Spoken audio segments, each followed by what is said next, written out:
Eu estou ansiosa por essa aula. Na verdade, eu sempre estimo muito toda vez que assisto uma aula sua. É maravilhoso. Pode ser uns 10 minutos de aula, mas são 10 minutos de aula que a gente consegue dissecar diversos assuntos e sair com a mente fervilhando. Mas, dito isso, eu declaro aberta aqui a nossa reunião da Comissão de Direito Imobiliário da OAB Olinda. De antemão, eu agradeço a todos que estão aqui presentes, aos nossos membros, a nossa diretoria, Mariana, Duda, as nossas estimada presença aqui, que também estamos com a Comissão de Direito Imobiliário da OAB da Paraíba, Campina Grande. Campina Grande, que é a Ana, a Andressa. Estimo muito a presença de todos aqui, eu acho que é uma oportunidade incrível. Para quem não conhece, professor, eu vou falar um pouquinho só do seu currículo, que ele é gigante, mas vou falar para quem não conhece o professor Carlos Elias. Ele é membro da Comissão de Juristas para Atualização do Código Civil. Ele é pós-doutorando em Direito Civil pela USP, doutor e mestre em Direito pela UNB, professor de Direito Civil e de Direito Notarial e Registral, consultor legislativo do Senado Federal em Direito Civil, Processo Civil e Direito Agrário, único aprovado no concurso de 2012.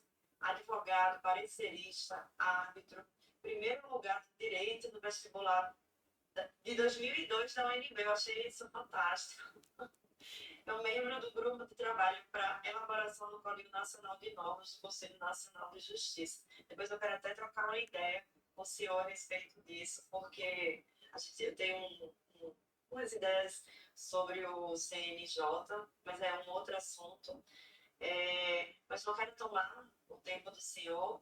Eu quero passar já a palavra para que você possa começar a conversar conosco. Eu acho que a gente tem muita coisa para falar. E de antemão, já lhe agradecer por estar conosco aqui hoje, nessa noite de quinta-feira, pré-feriadão, né? Pré-São João, porque aqui, pelo menos no Nordeste, a gente tem essa cultura de pré-São João, tá todo mundo já. Ó, lá em Campina Grande, eu tenho certeza que tá todo mundo dançando desde o início do mês, para daqui a começar a dançar agora. Com certeza, pegando fogo aqui. Professor, você vai acabar? Sim, amanhã. Exato. Em primeiro lugar, muito feliz eu fico aqui de poder estar conversando entre amigos e amigas, né, para discutir um tema que é fantástico, que é, na verdade, tratar do anteprojeto de reforma do Código Civil, com enfoque um pouco mais voltado para repercussões no direito imobiliário como um todo. E, na verdade, tratar do novo código, ou do anteprojeto, né, da reforma do código, não chega a ser um novo código, é um anteprojeto só de reforma.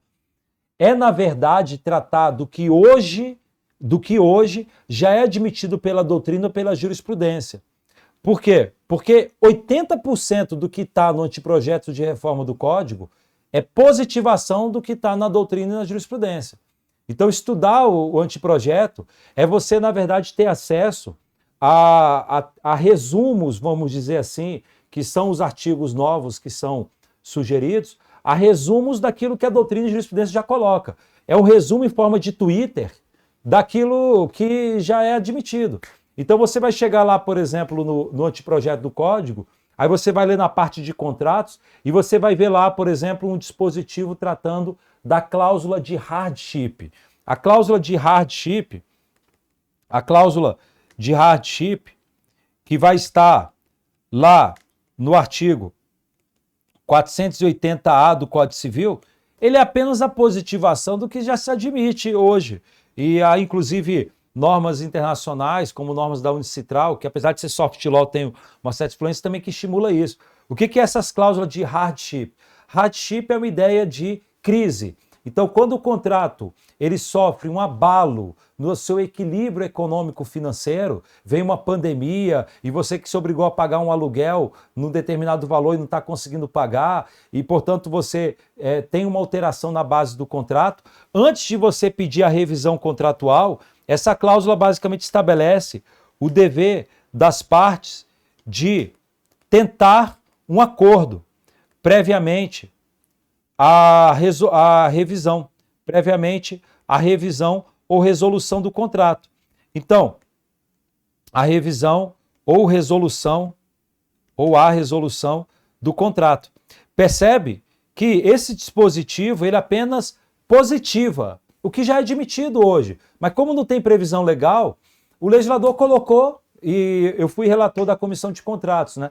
A gente colocou isso, foi até sugestão do querido xará, o professor Carlos Eduardo Pianovski, que na prática como ele gosta de falar, é apenas um nudge, apenas um estímulo que o legislador dá para falar, olha, nos contratos lembre que você pode colocar uma cláusula assim, para não vir a pessoa, quando acontece uma pandemia, aconteceu enchente lá no Rio Grande do Sul, para a pessoa já não vir logo com uma ação. Primeiro contato contigo é uma petição, uma citação de uma ação revisional. Não, vamos colocar uma cláusula que a gente vai primeiro sentar para conversar e, claro, não saindo do acordo e tudo, a gente volta e vai para o judicial. E esse acordo, naturalmente, a cláusula de artigo, você pode colocar algumas condições, falando, a parte notificará a outra para uma conversa no dia tal, eventualmente vocês podem colocar um mediador, se for o caso, para poder tentar levar as partes a um acordo. Isso é muito útil em contratos de locações comerciais, de alta expressão, é muito útil em negócios que envolvam prestações periódicas. O mais comum no direito imobiliário são contratos de locação. Mas percebe que você tentar estudar o anteprojeto de reforma do Código no final das contas, você meio que consolidar e aprender coisas que hoje já são admitidas. Bem, o fato é que o anteprojeto do Código, ele naturalmente vai trazer também algumas novidades. Eu coloquei aqui, só fazendo uma pausa, né, só a recomendação de alguns livros, né, que a gente teve a oportunidade de escrever. O primeiro é o nosso Manual de Direito Civil, aqui só para não perder o slide, né? Que eu escrevi junto com o João Costa Neto, é muito aprofundado, e inclusive na parte de imobiliário é aprofundado demais, e com muitas teses novas. Se vocês tiverem interesse, é só entrar na editora Gen, está lá disponível a versão desse ano. Tem o livro da Lei das Garantias, que eu escrevi junto com o professor Flávio Tartus. A Lei das Garantias mudou coisa demais, como a gente trabalhou na redação da lei, o livro a gente detalha, explica o que mudou, né? E a lei do SERP também, a lei do Sistema Eletrônico de Registro Público, também a gente escreveu com o professor Flávio Tartus, a gente também trabalhou na redação da lei, então a gente acaba colocando muita coisa que mudou de incorporação imobiliária, muita mudança. Está bem detalhado, até quem não sabe nada consegue entender, assim, quem nunca estudou direito imobiliário, a gente usou uma redação que aprofunda, mas de forma didática. Só também aproveitando, antes de prosseguir, tem alguns fóruns, vamos dizer assim, de atualização constante que você pode adotar. Semana retrasada eu encontrei o Bunazar, né, o Maurício Bunazar, professor de Direito Civil, grande amigo. A gente estava indo para o congresso lá de Direito Contratual em São Paulo, e aí daqui a pouco eu vejo ele com um jornal impresso da Folha de São Paulo. Eu olhei aquilo, coisa exótica no mundo atual, falei, você está com um jornal impresso? Ele, existe ainda? Existe, eu nem sabia que existia mais esse troço, porque tudo mundo virtualizou. E ele mantém lá, ele lê todo dia para se manter atualizado e tal, e gosta do impresso e tal. Você também precisa ter esse tipo de rotina no direito. Você tem que pegar na sua semana e ler o que tem a ver com a atualização do direito na sua atividade. Bem, uma coisa que você pode fazer sempre coloque como página inicial do seu navegador a página do STJ, por exemplo. Aí você acaba vendo as notícias lá. Mas uma forma de você também se manter atualizado é você acompanhar algumas colunas. Existem algumas colunas no Migalhas de graça, gratuito, com publicações. Uma delas é a coluna Migalhas Notariais Registrais, que eu coordeno juntamente com outros amigos que são tabeliães e registradores já, inclusive há muito tempo, né? Então, o Sérgio Giacomini, o Hércules Benício, o Flausilino Araújo, o Ivan Jacopetti e o Isaías Ferro. Essa coluna, todas as segundas e quartas-feiras, tem publicações de artigos. E artigos extremamente práticos e complexos, de temas extremamente complexos e práticos, né? Então vale a pena você ler, inclusive vale a pena você ler retroativamente, o que já foi publicado. Vale a pena, você vai ver que vai te dar um upgrade incrível na sua vida profissional. Conjugado com isso, também tem a coluna Migalhas de Direito Privado Estrangeiro, que eu coordeno, e eu basicamente fico comparando o direito brasileiro com o direito estrangeiro. Então, por exemplo, agora está tendo publicações que eu estou falando sobre o números clausus de direitos reais, comparando o Brasil com outros países. E isso tem muita repercussão prática. Por exemplo, prática. Por exemplo, teve uma vez que chegou lá em São Paulo, no cartório de imóveis, um camarada que queria averbar na matrícula de imóvel uma proibição de edificação acima de determinada altura, no imóvel dele. Então ele é dono de um imóvel e ele fala, eu quero que fique proibido que se construa acima de 3 andares aqui no meu imóvel. O imóvel é dele e ele quer mutilar o imóvel, ele quer amputar, alejar o imóvel. Fala, não vai poder construir, porque a preocupação dele e ele fala, não vai poder construir durante 300 anos. É porque ele quer, quando for vender o imóvel, que o adquirente nunca construa. Então, um camarada arrogante, só porque é dono, ele quer mutilar o imóvel para sempre. Onde é que está a proibição para isso? Onde é que poderia fazer isso ou não? Na verdade, esse tipo de debate, que são questões mais complexas, se resolve sabendo por exemplo, de debate sobre números clausos de direitos reais. Não existe nenhum direito real sobre coisa própria de alejar um imóvel. Não dá, tá errado, não pode, não vai ser registrado.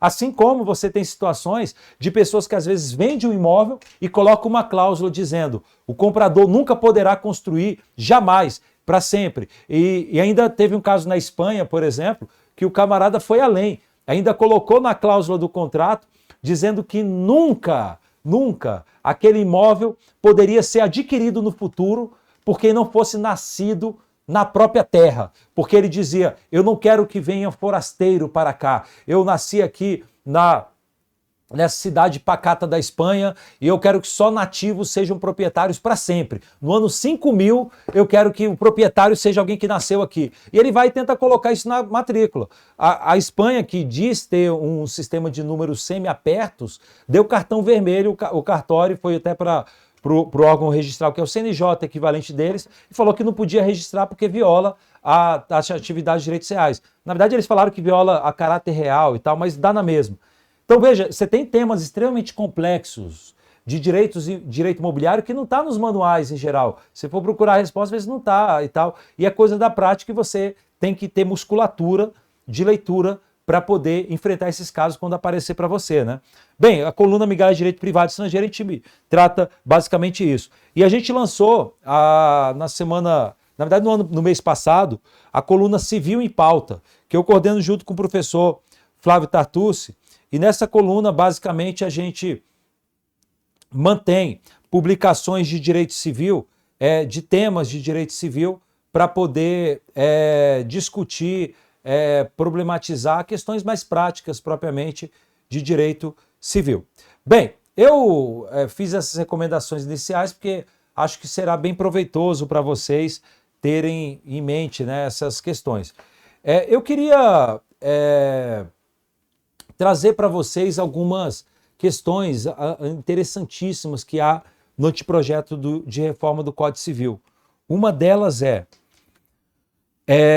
quando você trata de direitos reais, há uma discussão muito grande se é possível ou não direitos reais sobre bens incorpóreos. Porque os direitos reais, eles foram desenvolvidos pensando em bens corpóreos, não incorpóreos. E o conceito de posse também.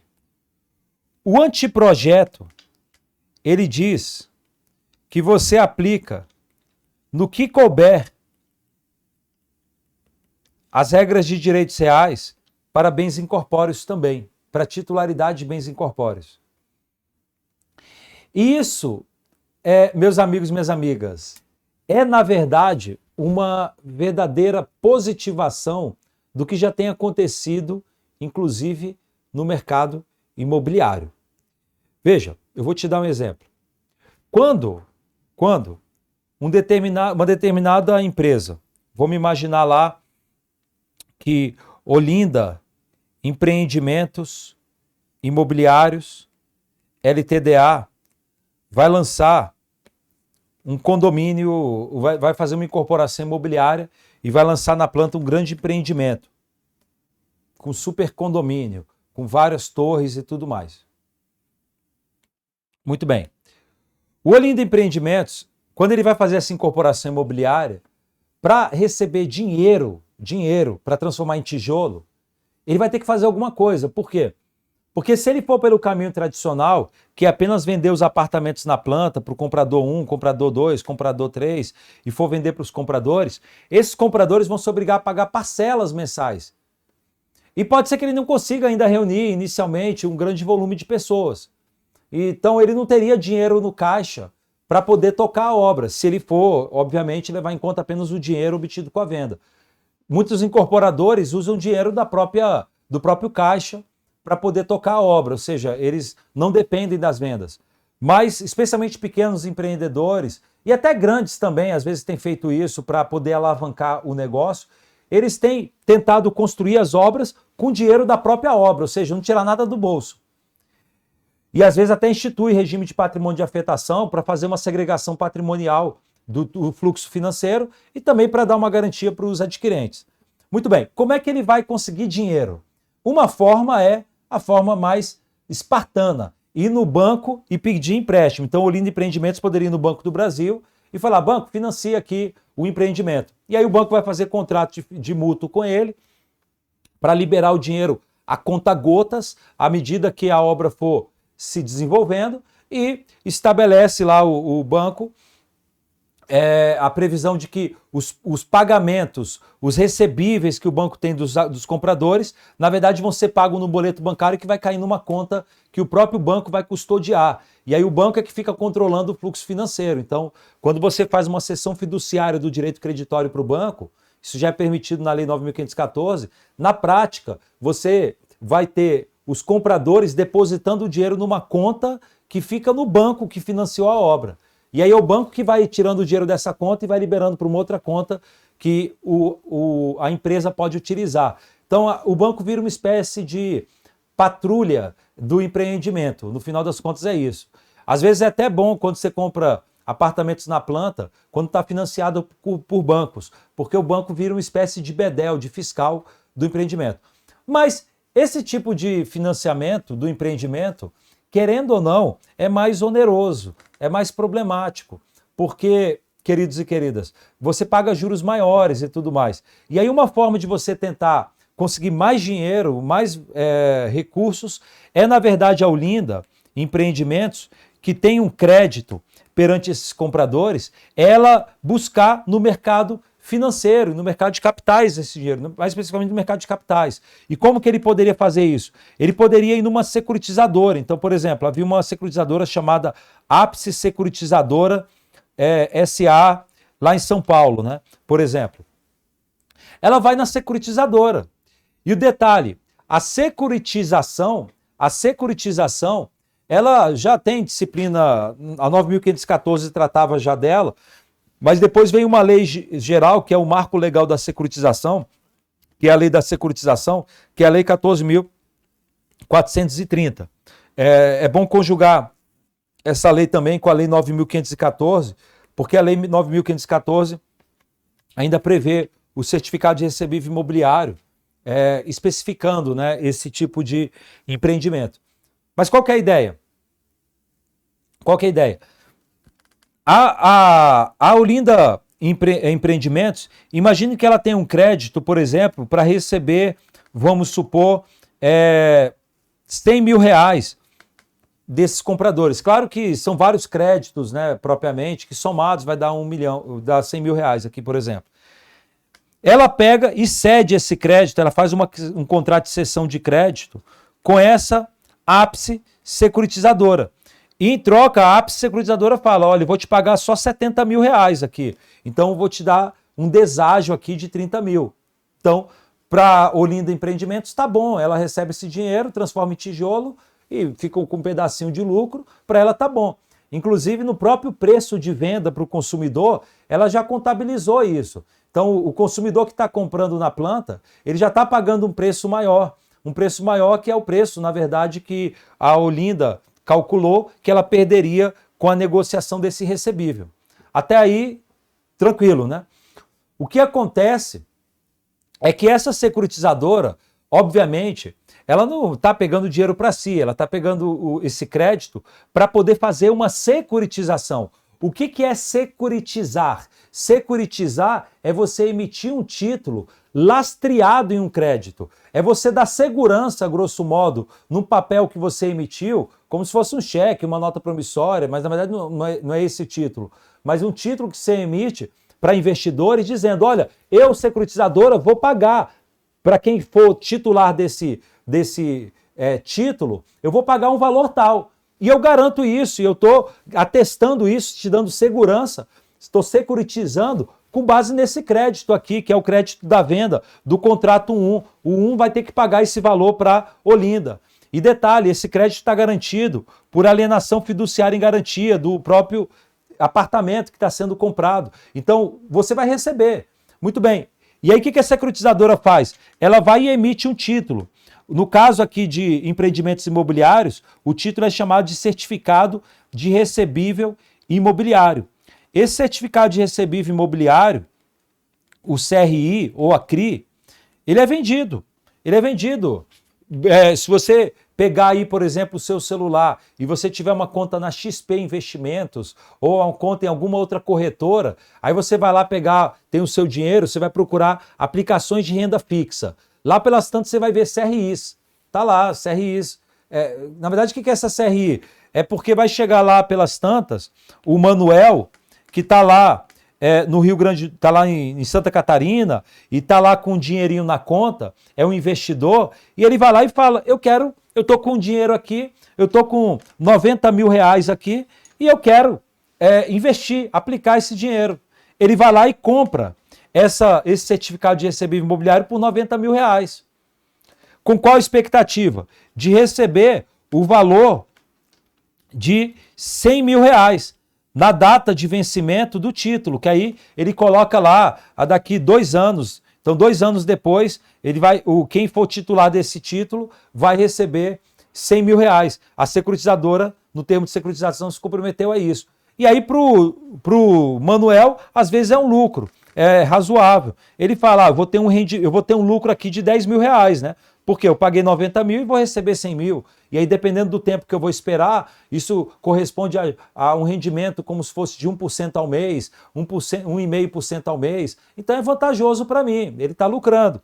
E a securitizadora também vai ter um lucro aqui, porque ela pagou 70 mil por um título e recebeu 90. Ela vai ter um lucro aqui de 20 mil reais. E a Olinda também está feliz da vida, porque ela já recebeu o dinheiro para transformar em tijolo. Então, percebe que quando você faz um contrato comprando um apartamento na planta, às vezes esse contrato está ligado lá a um direito de uma outra pessoa, o Manuel da vida. Muito bem. O que acontece é que o Manuel, ele tem uma titularidade. Qual é a titularidade? Qual é o bem que o Manuel tem? É uma CRI. A CRI, você vai concordar comigo, é um bem incorpóreo. Não existe fisicamente, ninguém vai ver. É criação, é um crédito. Na verdade é um título de crédito, mas é invisível. E qual que é a questão? É que, querendo ou não, quando você fala desse certificado de recebível imobiliário, esses títulos, esses ativos, inclusive quando eles são oferecidos ao público, eles viram o que se chama de valor mobiliário e que atrai a fiscalização da CVM, é qualquer tipo de ativo oferecido para objeto de oferta pública, quando é vendido para qualquer pessoa, né? E aí a própria lei 12.810, que é a lei que trata basicamente dos registros, das entidades registradoras e dos valores mobiliários, você vai ver que isso aqui acaba se tornando um valor mobiliário. Esses valores mobiliários, que é como, por exemplo, a CRI, como, por exemplo, a LCI. A LCI é a letra de crédito imobiliário. O que é a letra de crédito imobiliário? Você que tem conta a LCI, você que tem conta na Caixa Econômica, provavelmente já recebeu uma ligação do seu gerente dizendo, deixa eu aplicar o seu dinheiro aqui. E uma das coisas que a Caixa Econômica oferece é uma letra de crédito imobiliário. A letra de crédito imobiliário, na verdade, ela é lastreada nos financiamentos. Então, quando a Caixa Econômica vai lá e financia para o João um apartamento que ele está comprando, Basicamente, o João se obriga lá a pagar para a Caixa Econômica parcelas, 360 parcelas de R$ 5.000.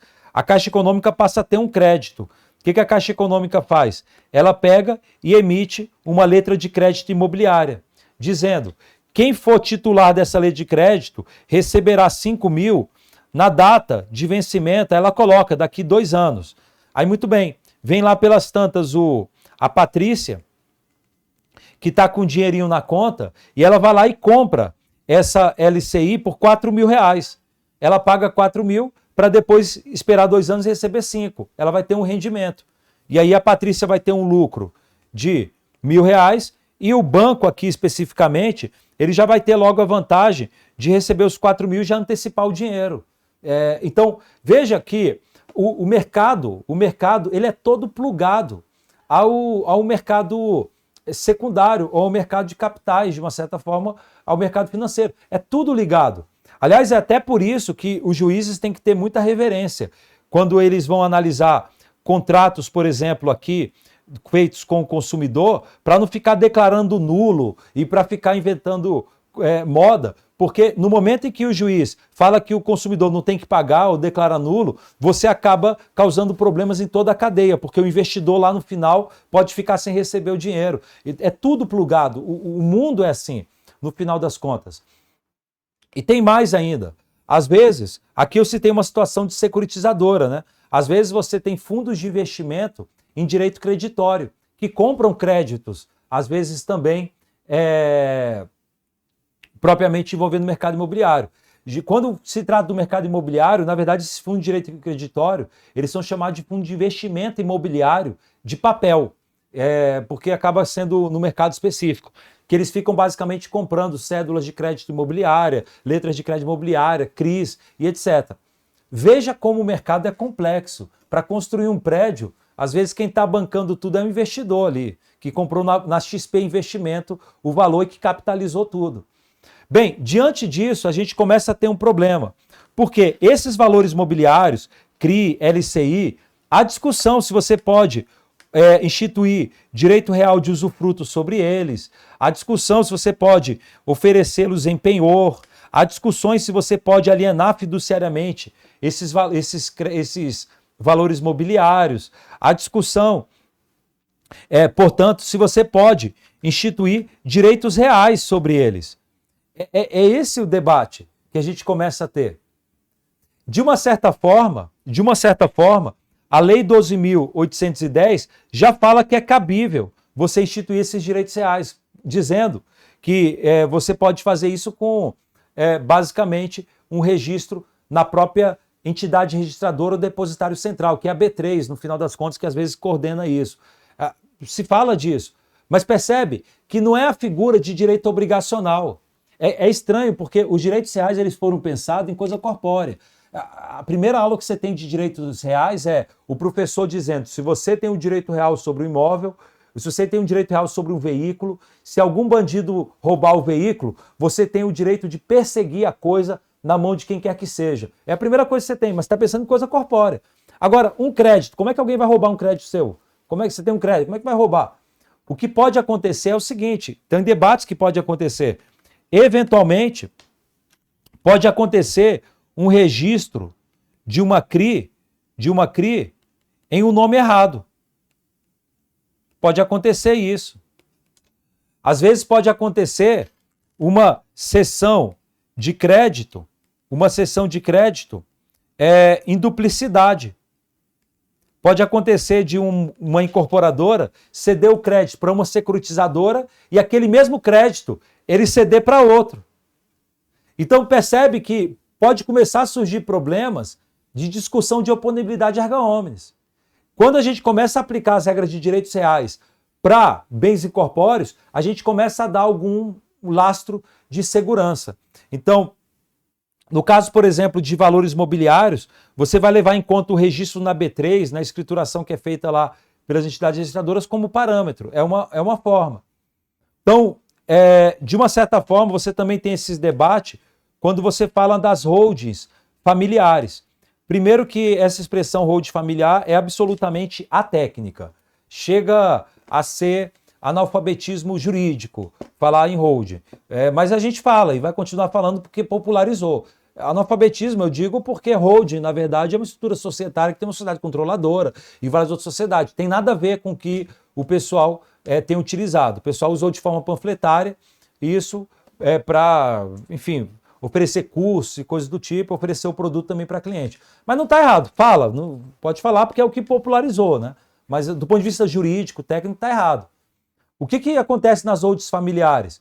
Quando o camarada quer, tá lá o João e ele tem lá 2 filhos, filho 1 e filho 2, e ele quer criar uma holding familiar para fins de sucessão. O que ele faz? Ele cria uma sociedade, então vamos lá, vamos imaginar Platinum, LTDA, ele como único sócio, ele que tem um patrimônio de 100 milhões de reais, ele pega esse patrimônio e transfere para a Platinum como integralização do capital social, e depois ele pega e faz uma cessão com reserva de usufruto. Ele faz uma cessão com reserva de usufruto das cotas. Então ele vai lá e faz uma cessão de 50% da cota para o F1. Então o F1 passa a ser um cotista, só que na verdade ele passa a ter uma nua cota. Eu vou usar a expressão, não é uma nua propriedade, é uma nua cota. É uma cota, mas onerada por um usufruto. O F1 também vai ter 50% de uma nua cota. Ele vai ter a cota, só que onerado pelo direito real de usufruto. E o João, por outro lado, vai ficar com o direito real de usufruto sobre a cota. E como ele tem o usufruto, ele acaba tendo o poder político. Ele que vai votar, ele que vai pegar os dividendos. Então, no final das contas, ele vai administrar a pessoa jurídica e vai usar a pessoa jurídica. E aí, claro, nesses contratos sociais, só uma coisa, eu estou aprofundando muito, mas está dando para acompanhar aí, porque eu estou na marcha quinta marcha. Está dando aí só para pegar o feedback? Sim, fica à vontade. Tá. Eu tô pronta. Eu já anotei aqui alguns pontos. Eu tô procurando artigo para fundamentar mais e deixar aqui guardado para ler. Tá. Pode seguir e na nossa quinta aí, tá ótimo. Tá bom. Mas então, e aí o que se faz é basicamente um contrato social em que o João, que é o pai, fica com o usufruto e os filhos ficam com a propriedade onerada da cota. Veja que isso, na verdade, é uma discussão de direitos reais, sobre bens incorpóreos. Sobre bens incorpóreos, que é a cota de uma sociedade. Teoricamente, isso não é da tradição do nosso direito, mas isso tem sido utilizado. E uma consequência prática disso é o seguinte: quando lá na frente o João se despedir, quando ele morrer, aí você vai ver, artigo 1410 do Código Civil, a morte é uma hipótese de extinção do direito real de usufruto.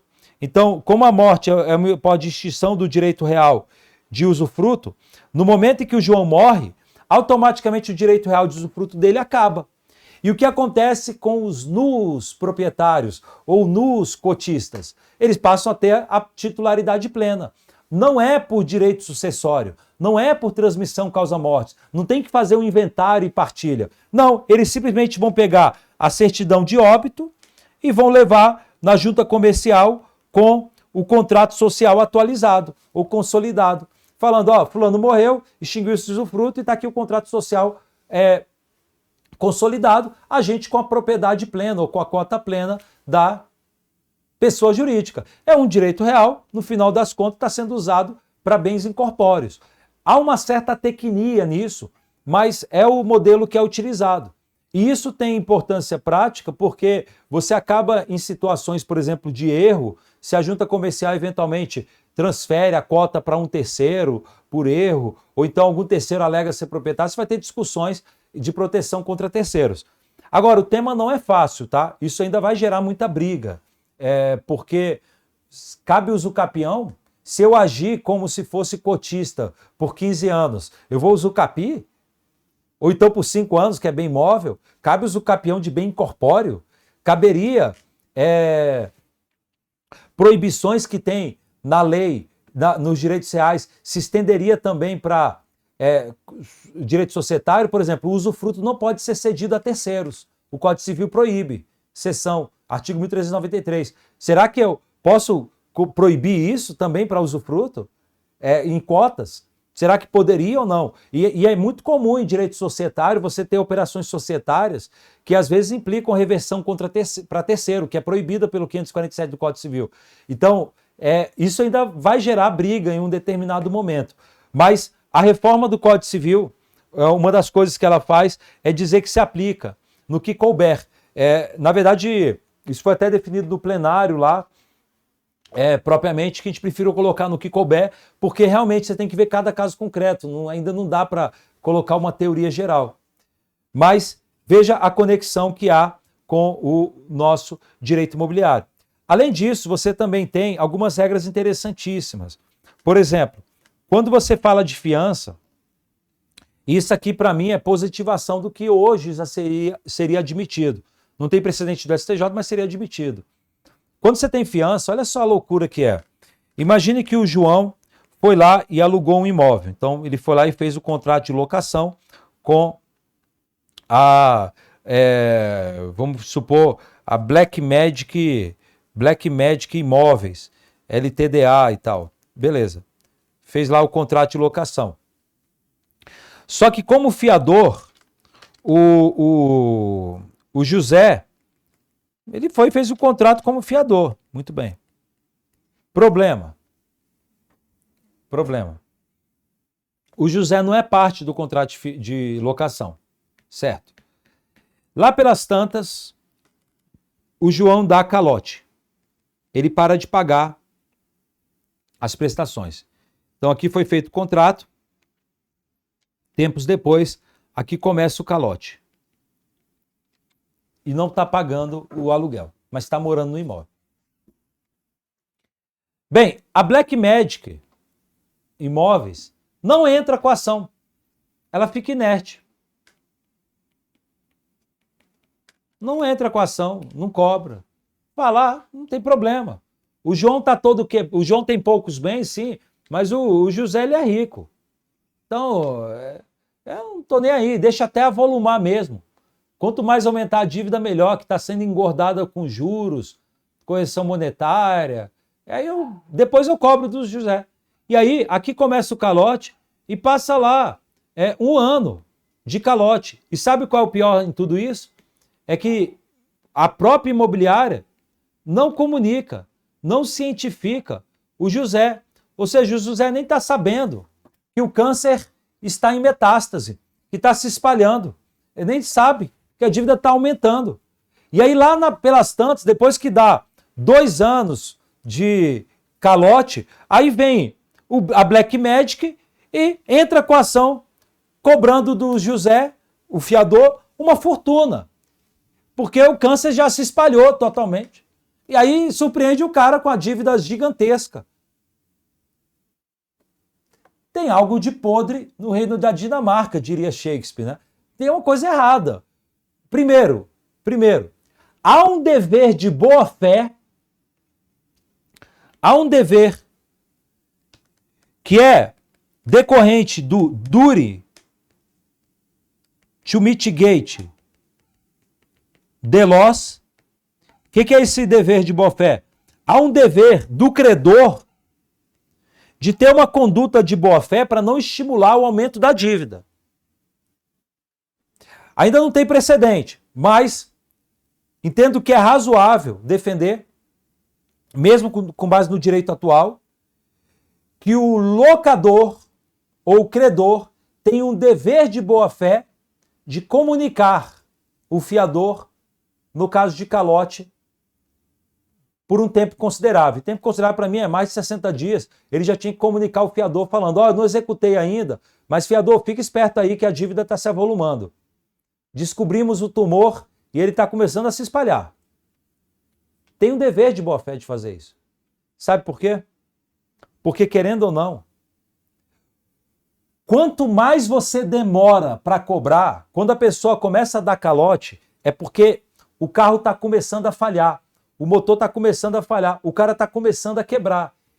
Quanto mais tempo demora para você cobrar, menor será a sua chance de encontrar algum resto mortal para penhorar, algum bem para penhorar. Quando a pessoa para de pagar, ela ainda tem bens. geralmente. Só que estão vindo outros credores, estão vindo outros leões para devorar a carcaça. Se você demora a vir, não vai sobrar nada para você, se tu ficar no final da fila.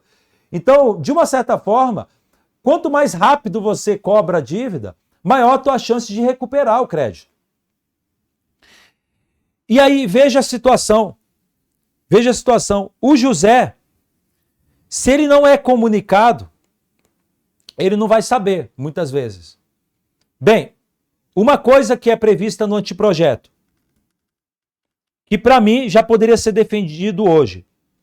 O anteprojeto prevê esse dever de comunicação sob pena de perda dos encargos moratórios. Ou seja, se o locador ou o credor não comunicar o fiador, não comunicou, beleza. Ele não vai poder cobrar os encargos moratórios que vão sendo avolumados na dívida. Poderia até ter ido além, falando que ele não poderia nem cobrar nada mais que vencesse, mas seria muito drástico. Pelo menos os encargos moratórios, porque querendo ou não, ele que está sendo culpado para a dívida estar se avolumando. Ele deveria ter executado logo. Quase como se você tivesse que constituir a mora, né? Mais do que constituir a mora, é cobrar mesmo.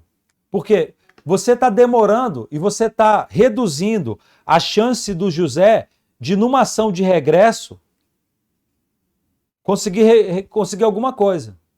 E querendo ou não, você tem um dever de boa-fé.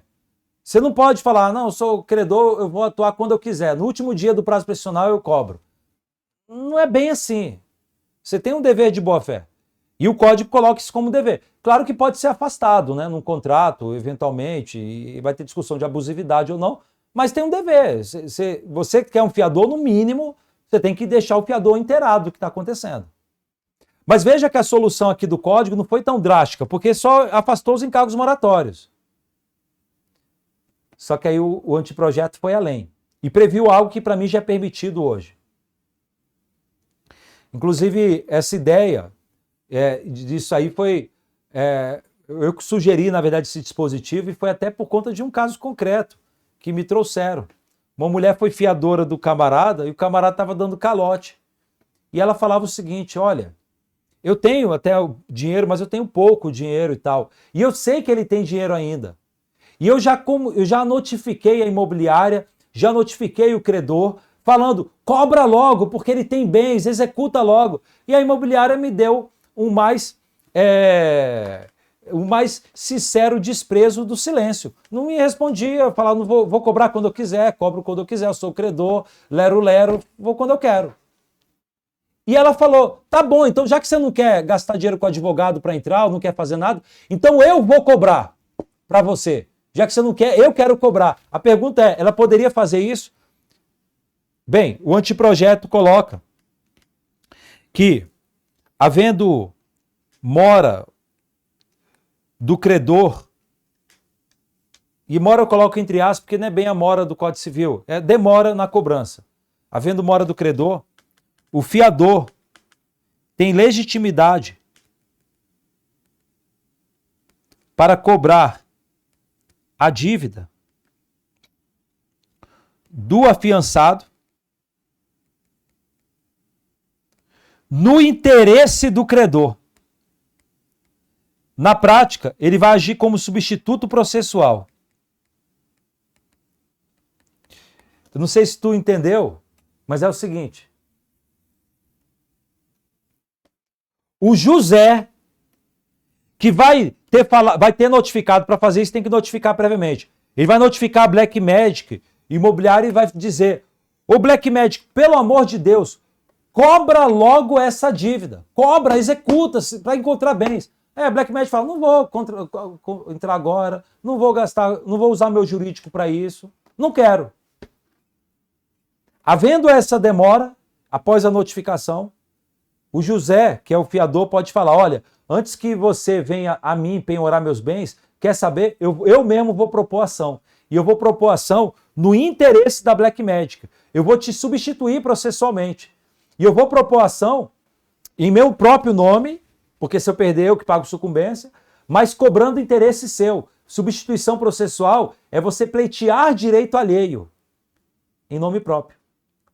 E aí ele entra com a ação, José da Silva, casado e tal, propõe ação contra José, e aí no primeiro capítulo coloca o José aqui como terceiro interessado, como fiador, na verdade está agindo no interesse da Black Magic. E ele quer cobrar essa dívida e vai pedir penhora de bens, se for um título executivo já pede penhora de bens, e o dinheiro especificamente, obviamente o adequado não é o José levantar e colocar o dinheiro no bolso, claro que não. O dinheiro, na verdade, ele vai pedir para o juiz para intimar a Black Magic para receber. Então é uma espécie de consignação em pagamento.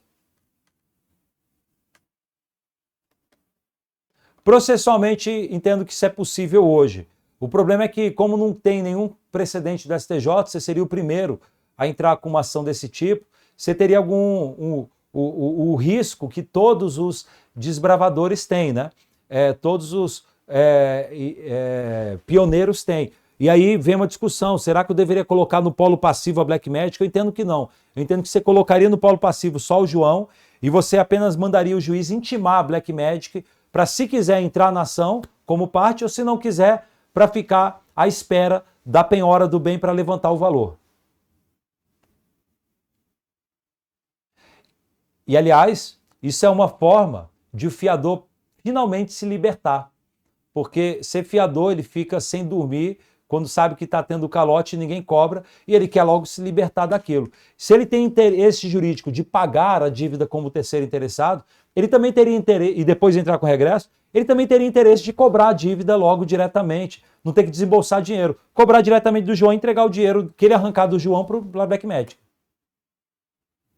E aí, eventualmente, esses custos, por exemplo, que o fiador arcaria, ele... Não, as custas eu entendo que é culpa dele, assim, é risco dele. Ou seja, que depois ele entraria contra o João, para o João pagar tudo. Eu fico só receosa, porque, em tese, o fiador ele vai arcar com tudo de qualquer forma. Olha, Ele vai cobrar no João, mas em tese ele está arcando com o advogado. não, mas ele cobra do João essas despesas. Mas você... Porque o João já está dando calote no locador, né? Eu sempre fico nessa... assim, isso é se você... Eu penso mais de uma forma de inserir cláusulas no contrato que possam dar o direito ao fiador, no sentido de que o fiador notificar, o fiador constituir mora, ou uma situação do fiador a depender de caso. Não sei, é porque está me vendo assim na mente de várias ideias com base no que você está falando. Mas talvez se ele tem esse direito de... Se ele vai ter esse direito de fazer isso, não sei se seria interessante para ele até constituir mora ou fazer com que o descumprimento dessa cobrança por parte do locador faça com que a fiança ela termine, talvez, não seja finalizada, né? Isso ninguém concordaria, nenhum credor concordaria e também fugiria da lógica da fiança. Falar que se o credor demorar a cobrar, ele perde totalmente a fiança. Não daria. O máximo que daria para fazer é falar que ele não vai pagar os encargos moratórios, mas a dívida até o momento da inadimplência tem que ter. Hoje já seria possível, eu entendo, com base no Duty Mitigate the Loss, você estancar os encargos moratórios. O que a gente fez no anteprojeto foi positivar o que eu entendo que já é possível hoje.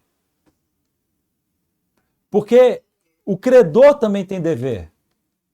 Exato. É justamente para não deixar somente na mão do fiador. Aí eu penso que talvez não seria o caso de trazer tanta responsabilidade para o fiador. Não, mas vem cá. Não tem nenhuma... O fiador já tem uma responsabilidade brutal.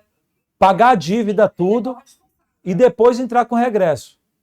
O que a gente está fazendo é aumentar a chance do fiador de ter um regresso exitoso. Como? Ele já tenta logo cobrar logo e eventualmente nem tem que desembolsar nada. gente está dando um privilégio para ele. A gente não está transformando o fiador em agente de cobrança do credor, não. A gente só está falando que o fiador não precisa ficar vendo a banda passar tocando coisas de amor. Ele pode ser ativo, e não ficar esperando a dívida se avolumar o dia vir cobrar, né? E aí, eventualmente, professor, por exemplo, se nessa ação de cobrança o credor entender que a correção não foi adequada e que ainda tem um saldo sobejante, ele poderia entrar com uma ação cabível ou precluiria? Não, poderia. Se o credor não recebeu integralidade, ele cobra do fiador, cobra de qualquer pessoa. Porque minha dúvida era como ele teria a possibilidade de integrar o polo ali como o polo ativo, enfim, ou da ação proposta pelo fiador, como ele não quis ali naquele momento integrar o polo e ficou aguardando receber lá no final, talvez por ele nem acreditar eventualmente no recebimento desse crédito, isso não precluiria o direito dele de depois entrar com a ação, já que houve a boa-fé do credor, do fiador ali. Não, o direito material, que é o direito de crédito, ele tem enquanto não prescrever. Preclusão seria só a perda do direito de entrar no processo, mas ele pode entrar como assistente litisconsorcial. Em tese, pode entrar a qualquer tempo. Ele tem interesse no mérito. Então, ele entraria como assistente litisconsorcial. Mas o grande ponto é esse, dar uma ferramenta para o fiador não ter que ficar assistindo, impassível, assistindo o câncer se espalhar. Ele pode tentar extirpar o câncer antes dele se espalhar muito, da dívida se avolumar muito. Entendeu a ideia? Veja, estudar o anteprojeto, no final das contas, é você fazer exercício físico e ficar bombado para criar teses hoje. Veja que o STJ, recentemente, acho que foi o ministro Butz, chancelou uma espécie de divórcio liminar, na verdade, divórcio pós-mortem, né? Ele chancelou, salvo engano. E ele citou o anteprojeto, já como reforço de argumentação. Então, é importante você estar preparado também para enfrentar essas situações, né? Um outro ponto também que eu quero destacar é que a alienação fiduciária, ela passa a ser admitida no artigo 1361 do anteprojeto, ele passa a ser admitida para qualquer finalidade. Você sabe que hoje a regra geral é que a alienação fiduciária ela é utilizada para garantia, para finalidade de garantia. Na verdade, você já tem alienações fiduciárias para fins de gestão, para fins de fiscalização em leis do mercado financeiro como um todo. Então, para debêntures, por exemplo, para no mercado da securitização, certificado de serviço imobiliário, quando você tem um agente fiduciário, você já tem algumas figuras que, na verdade, envolvem a transferência da propriedade só para fins de fiscalização. Mas isso é na Bolsa, propriamente no mercado financeiro como um todo e no mercado de capitais. Nas nossas relações privadas, isso não tinha nenhum tipo de precedente. Então, você só poderia alienar fiduciariamente um bem para fins de garantia. Agora pode ser admitido para qualquer finalidade. E aí, o leque de opções é gigantesco. Por exemplo, você já ouviu falar nos Estados Unidos que um ricaço deixou um patrimônio gigantesco para o gatinho dele, para o cachorro dele? Na verdade, ele não deixou para o cachorro. Na verdade, o que ele fez é o que é conhecido no direito norte-americano de trust, e que alguns países também admitem, como a Tanzânia, por exemplo, admite, tem outros países também que admitem. E o que é o trust, no final das contas? O trust, na verdade, é um tipo de transferência fiduciária para fins de gestão. Basicamente é o seguinte, olha só. O João, ele é proprietário de um apartamento. Ou pode ser de dinheiro também. Ele pega e vai lá e vê uma empresa chamada, vamos supor, sei lá, inventa um nome qualquer aí,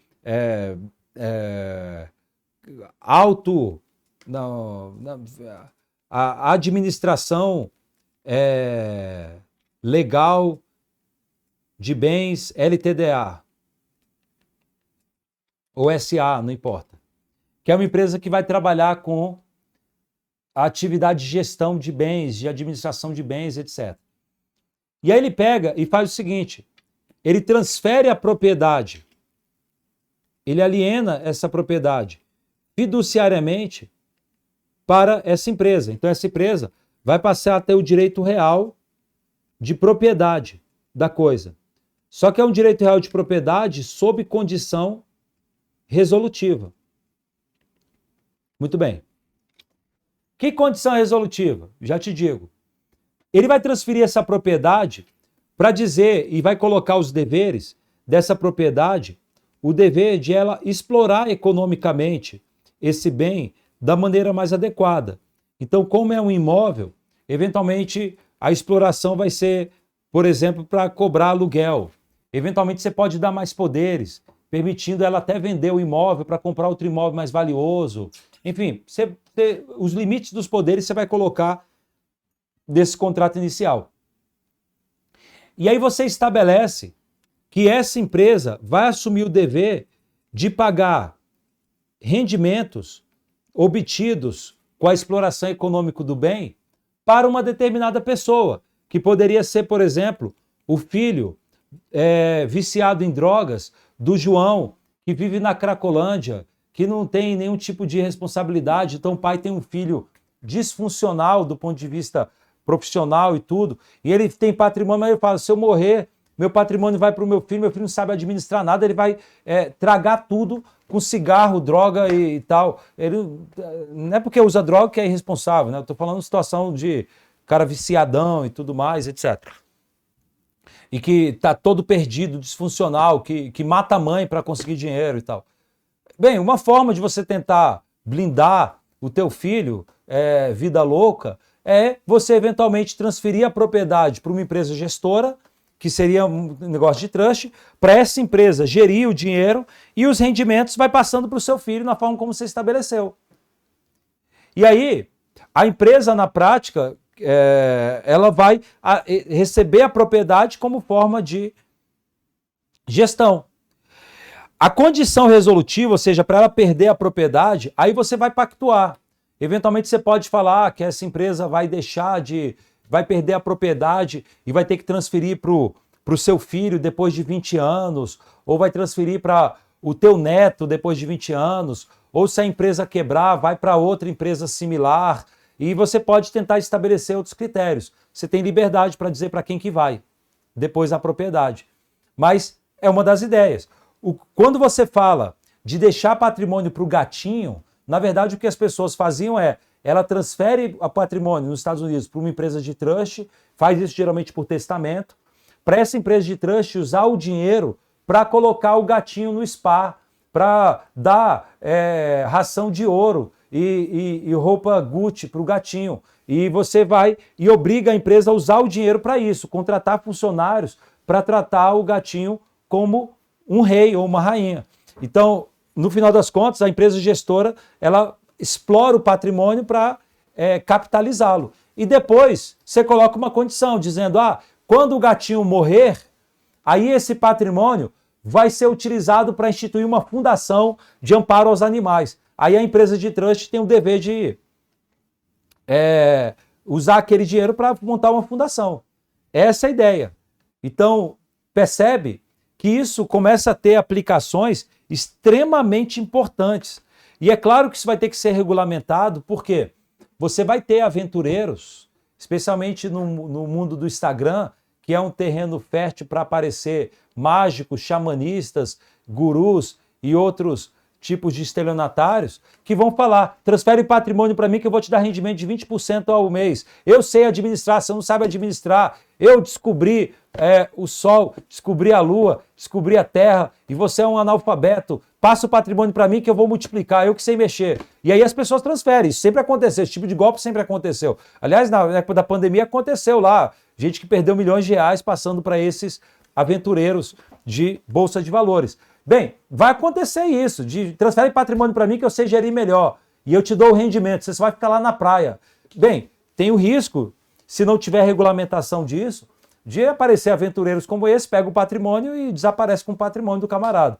E por isso o ideal é que essas empresas gestoras sejam empresas que sejam autorizadas pelo poder público, e aí deve-se pensar se usa o Banco Central, se usa a CVM, ou, enfim, isso é um passo adiante. Mas a gestão é fundamental que nós possamos utilizar. Uma outra inovação que destrava o mercado imobiliário, destrava o mercado dos negócios e abre mais liberdade para as pessoas, né? Bem, eu trouxe aqui só algumas amostras, né, de algumas inovações do anteprojeto, algumas principais que eu via com mais conexão com os direitos reais, mas espero que tenha sido aí proveitoso para vocês para ter uma visão panorâmica do que vem por aí. Percebe que no final das contas, tudo que eu falei aqui é extremamente útil, bom e que vai ajudar. Assim, no final das contas é isso.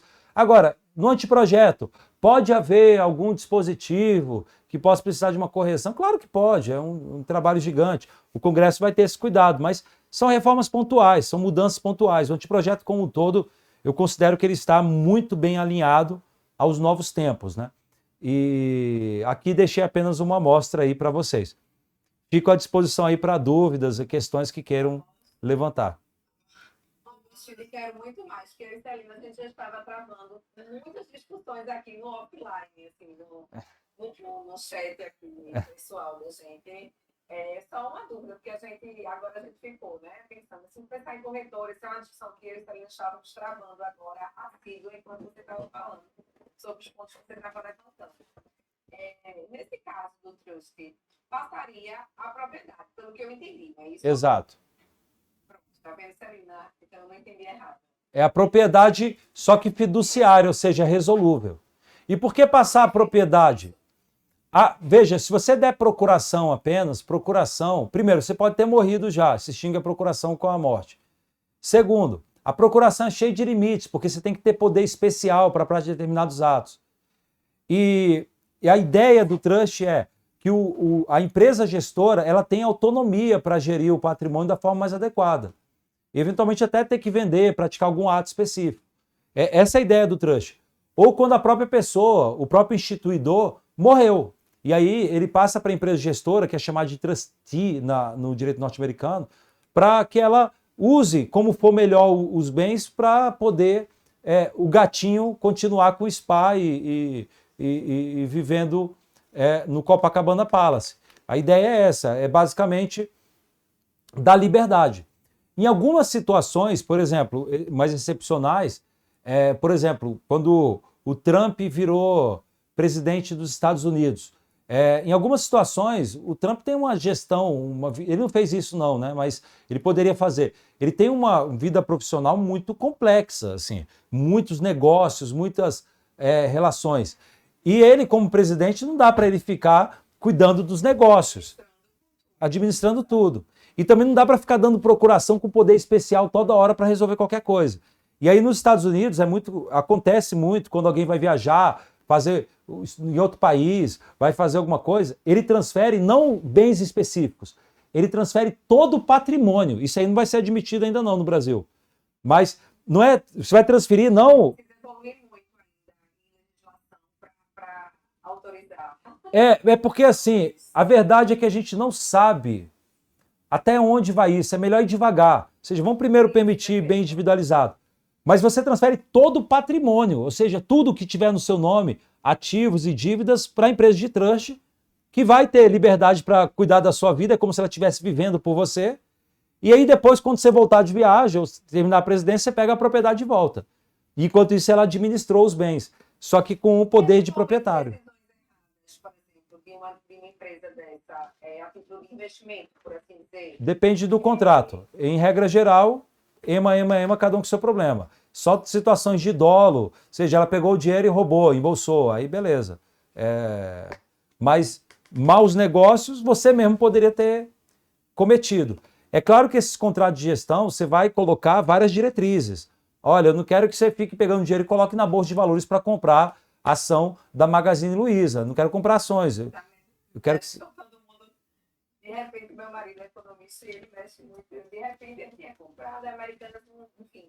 Exato. Maravilhoso. Há pouco tempo, de repente, eu perdi tudo. Assim, perdi Exato. tinha pouca coisa, né?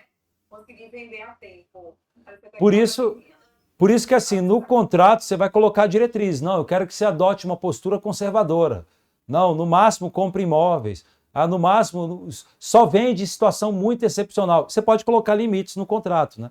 E aí vai a criatividade contratual. Mas é importante, ou seja, o mercado precisa disso. E a verdade é que o trust, de uma certa forma, ele já é um pouco utilizado nos valores mobiliários. Porque você tem entidades registradoras, tem agentes fiduciários que cuidam dos títulos propriamente e tal. Só que é no campo de bens incorpóreos, né? A gente agora está abrindo para outras situações. E que é importante. Do trouxe mesmo aqui para ver se ela fixa para além dos créditos imobiliários, né? Na prática vai para tudo. Assim, vai acabar indo para tudo. E é tranquilo, não vejo grandes problemas.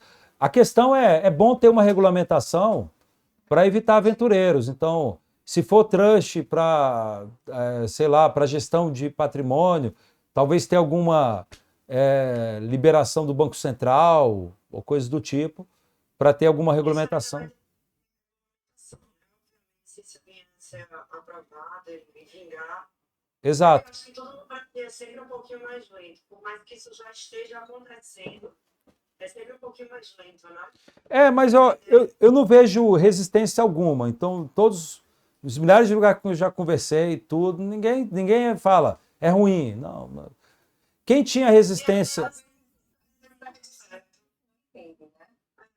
E aqui, ali, se a gente for utilizar o mesmo fundamento da alienação fiduciária, ela deu muito certo no Brasil, né? Na verdade, deu por um outro motivo. A alienação fiduciária em garantia é uma gambiarra que foi necessária porque a gente desmoralizou a hipoteca. A hipoteca não vale nada no Brasil. Fisco e trabalhador furam hipoteca. Mesmo você tendo imóvel hipotecado, surge uma dívida fiscal, o fisco vai primeiro. E aí, para poder dar o drible no fisco e na... para driblar, a gente nem fala que é crédito preferencial, nada. O cara tem a propriedade, então ele recebe antes de todo mundo. Então, o credor fiduciário... Então, isso foi uma construção que o Brasil fez para driblar a desmoralização da hipoteca. Mas, na verdade, o correto era ter hipoteca. A hipoteca, por exemplo, não é desmoralizada dessa maneira nos Estados Unidos, por exemplo. E aí você mantém o uso de hipoteca lá. Então, a alienação fiduciária é uma gambiarra necessária, em garantia, né? Foi uma gambiarra. Como é que estão as discussões dos bastidores, a perspectiva para aprovação e encaminhamento? Bem, o anteprojeto está com o presidente do Senado, né, agora, que na prática ele está fazendo uma espécie de pente fino, porque ele que apresenta, né, a Comissão de Juristas faz o anteprojeto, entrega para ele que vai ser o autor, né, é sempre assim com todas as comissões de juristas. Só que ele está fazendo um pente fino só para poder ver questões que possam ser sensíveis politicamente, eventualmente ele pode mudar uma coisa ou outra, aí ele vai apresentar, e a tendência, eu diria, o Senado deve aprovar nesse segundo semestre, eu acho, sabe? E vai ter eleições, mas a eleição vai até outubro, mais ou menos. Então, eu acho que lá para novembro, dezembro, o Senado deve aprovar. Aí vai para a Câmara deve acabar demorando um pouco mais, e aí eu acho que até o final do ano que vem deve ser aprovado. Essa é a expectativa, né? E claro que vai acabar tendo uma alteração ou outra, né? Mas eu acho que a estrutura básica vai ficar. As mudanças devem acontecer mais em família, que tem debates, que a viúva poderia ser afastada ou não.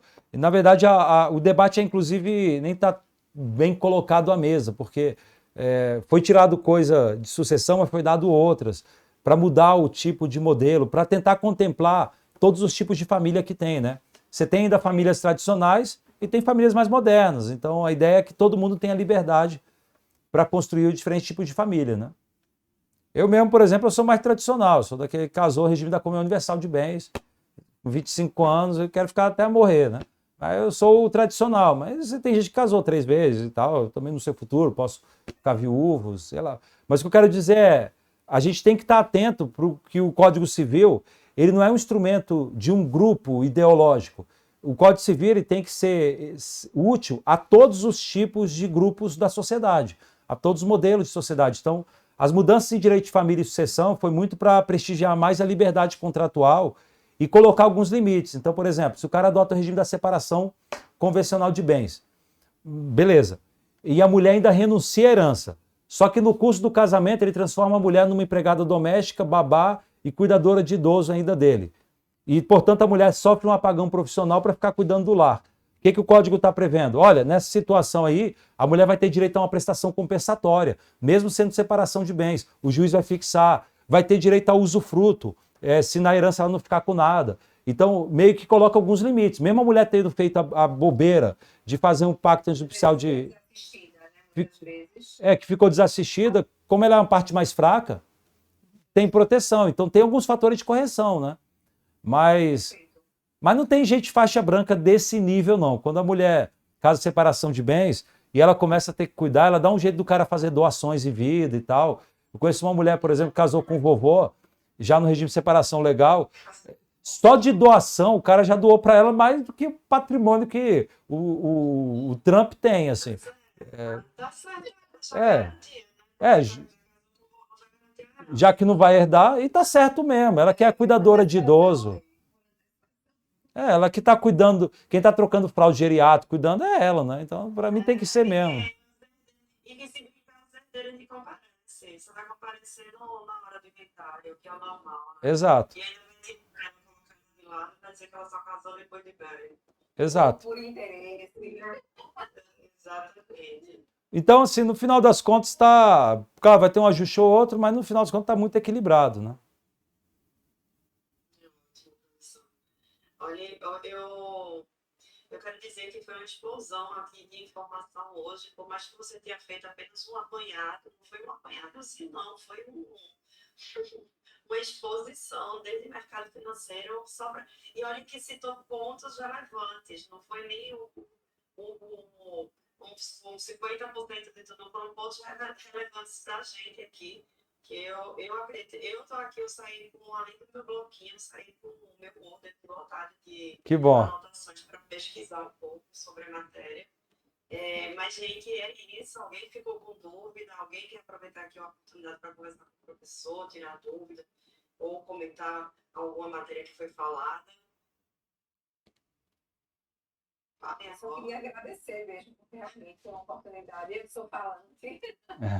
Foi uma oportunidade riquíssima, a disponibilidade, né, do senhor aqui para nós em Pernambuco, em véspera de feriadão, já estar aqui com o senhor foi uma oportunidade riquíssima. Então, agradecer sua disponibilidade, seus ensinamentos, seus apontamentos pertinentes e cirúrgicos, né, sobre uma matéria tão envolvente para a gente que lida diariamente com os percalços dentro do judiciário, em que muitas vezes a gente não tem a unicidade, né? Por exemplo, você citou lá no Acre, um juiz que acumula ali várias matérias e acaba não conseguindo muito se aprofundar. Eu vou muito, muito para perto daqui.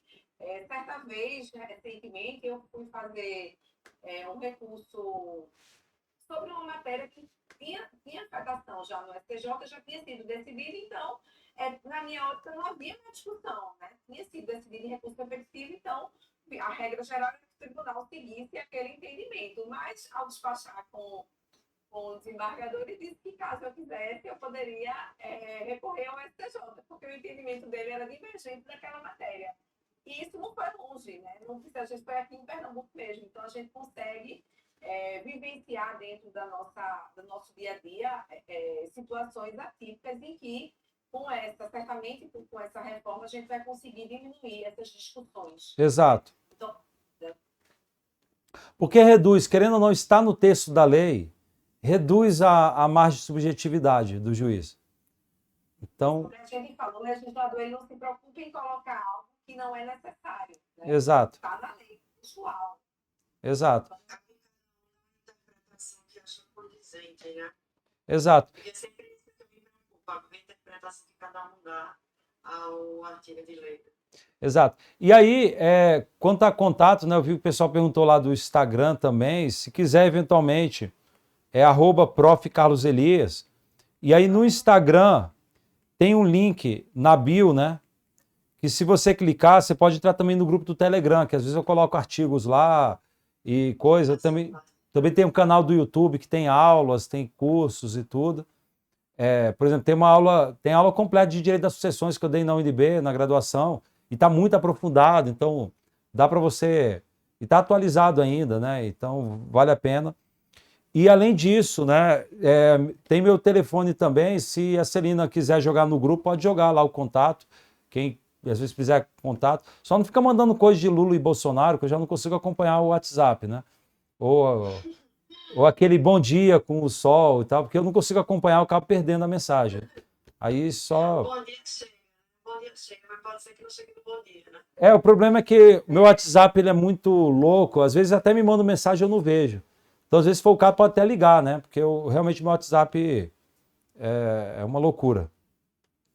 Professor, só para encerrar, eu gostaria muito de agradecer. Obrigada pela oportunidade de nos ter dado a sua presença hoje aqui à noite, essa aula maravilhosa.